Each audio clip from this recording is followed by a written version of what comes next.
Our climate is changing.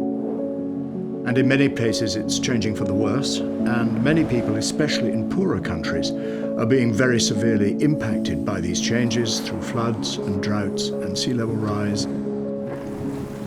That is why we have to move away from fossil fuels, and that is a process called decarbonisation of energy. So the question then obviously arises, how do we do this?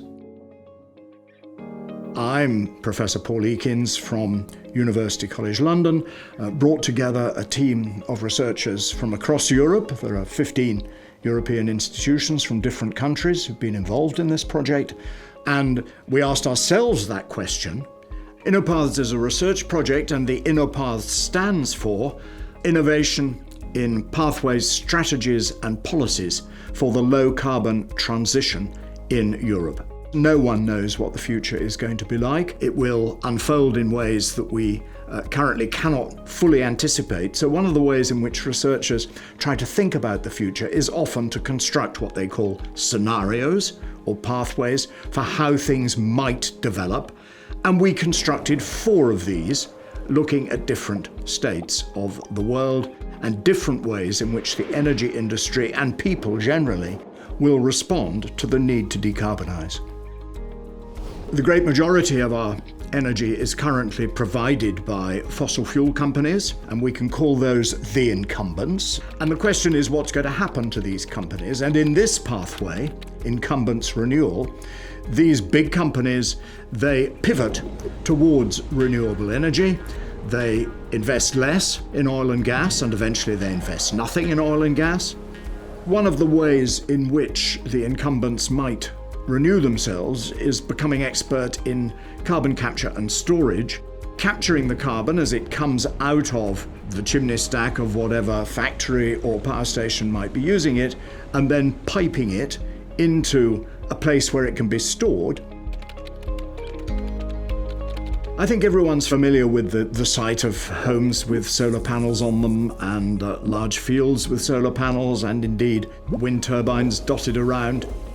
And these are sometimes being built at the moment, not by the old energy companies, but by new companies, new entrepreneurs who have come in to the system. They are obviously expert in those systems. Sometimes they're organized at a community level, so you get community energy companies, and therefore you get a much more decentralized energy system, not run by a few big companies, but having to coordinate and organize many, many different producers at the local level, and these are the people whom we're calling new players.